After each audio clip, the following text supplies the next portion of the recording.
Hi, this is Aaron Wilson. I'm at KPRC Studios. We're talking today about the Texans' backfield, specifically the running backs. We already discussed Texans quarterback C.J. Stroud and the breakthrough season I believe he'll have, really getting back to his old Rookie of the Year form. But let's talk about the Texans' overhauled backfield, which returns Pro Bowl runner Joe Mixon. And they've also added Nick Chubb, so real two-headed monster there potentially in the backfield. And they return also Dameon Pierce, and they drafted Woody Marks.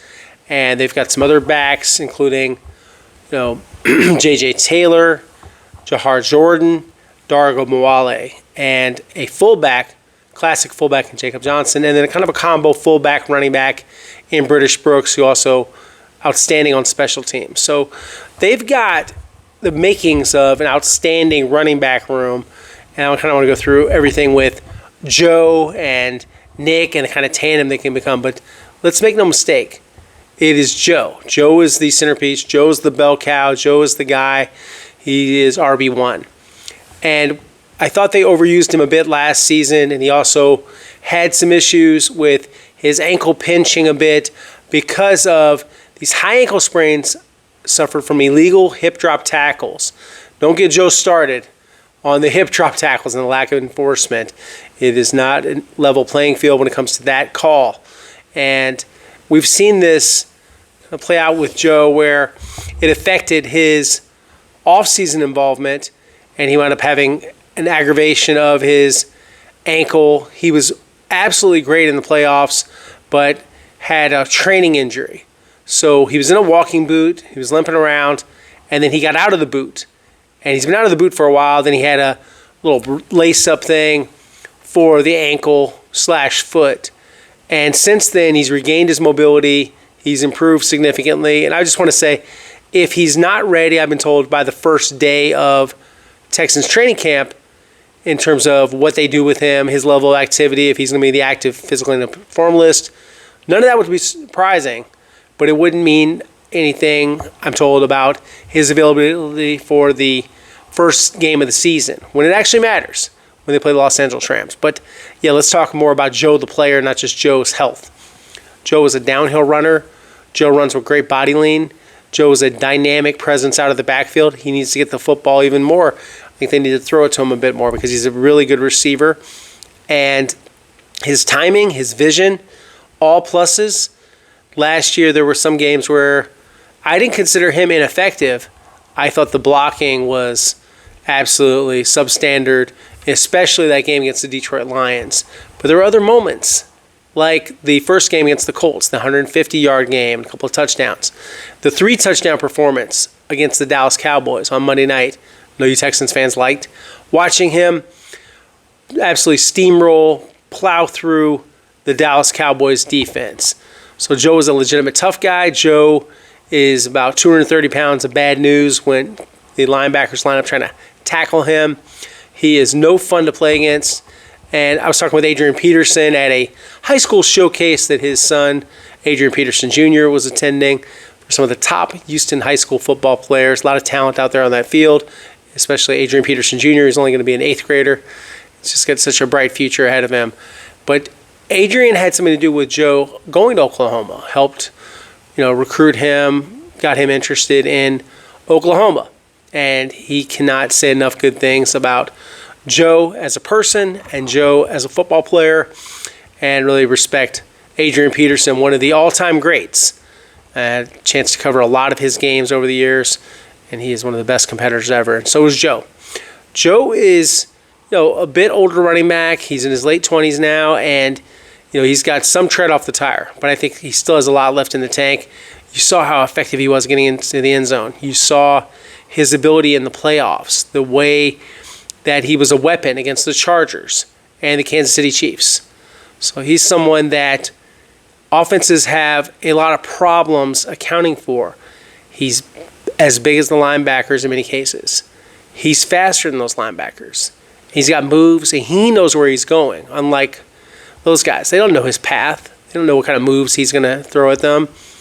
And he enjoys the physical aspect of football. He's got a good stiff arm. He's a downhill runner. He's a tackle breaker.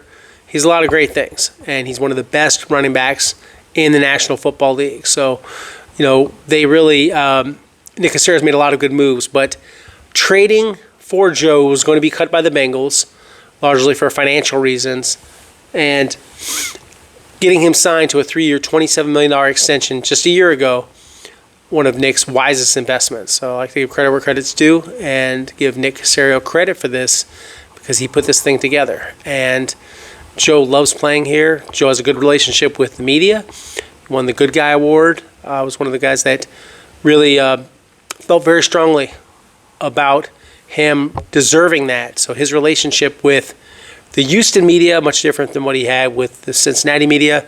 Also, there were some off-field things there that is in the past, not part of his current situation or future, you would think.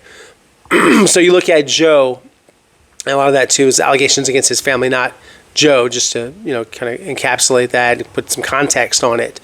But yeah, I think Joe has been a great fit in the locker room. You see Joe in that area where C.J. Stroud is, and previously Laramie Tunsil. We'll see how the locker room shapes up this year, how they'll all populate that part of the room. But that is kind of the millionaires row. They're all millionaires, but the area of some of the top guys on the offense. So now we talked about Joe. Let's talk about Nick Chubb.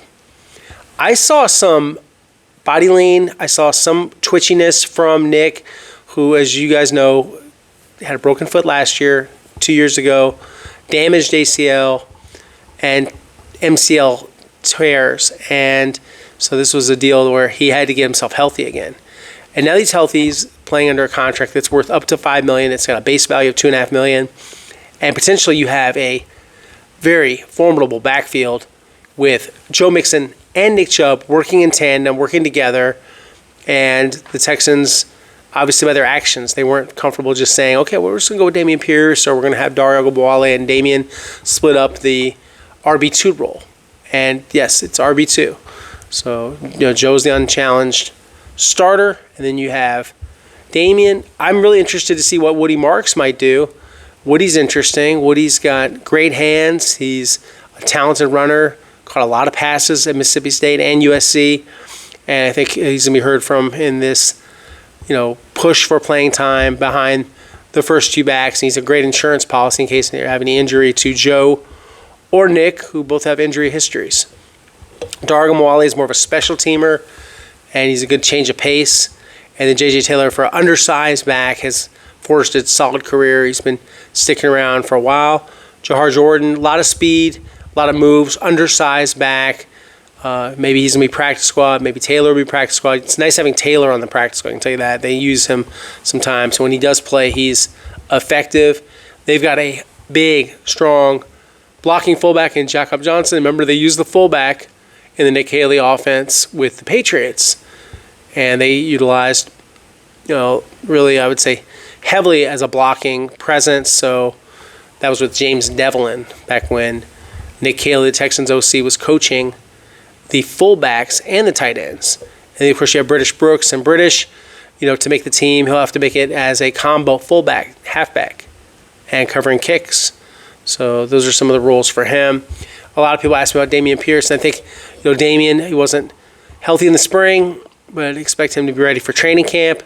And it wasn't anything real major with him, but missing any time when they're installing this new offense and having Nick Chubb take snaps obviously doesn't bode that well, not that great for Dameon, but Dameon is an outstanding kickoff returner, and he brings a lot of tackle breaking ability and burst to the kickoff return position, so he'll be in the mix for returns. And overall, we don't talk a lot about the coaches, we probably should. When you look at Danny Barrett, assistant head coach, running backs coach, he's been a constant here, and they've had a lot of success with him as their running back coach. He's the position coach. He's the guy you see out there running these drills for these guys, and they have a lot of faith in him, and they should. He's a smart coach, good coach. And, of course, you guys are sharp, smart fans, and I appreciate you tuning into the channel and watching the Laken Tomlinson interview and watching C.J. Stroud from his community event. Great event, absolutely outstanding. And yeah, please watch, like, subscribe here at our Wilson Sport.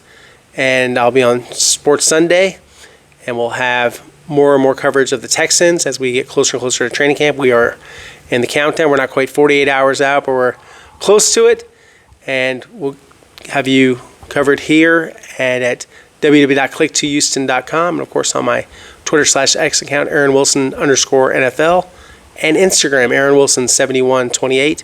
So this is the running back preview for camp, Texans training camp countdown. Thanks, guys.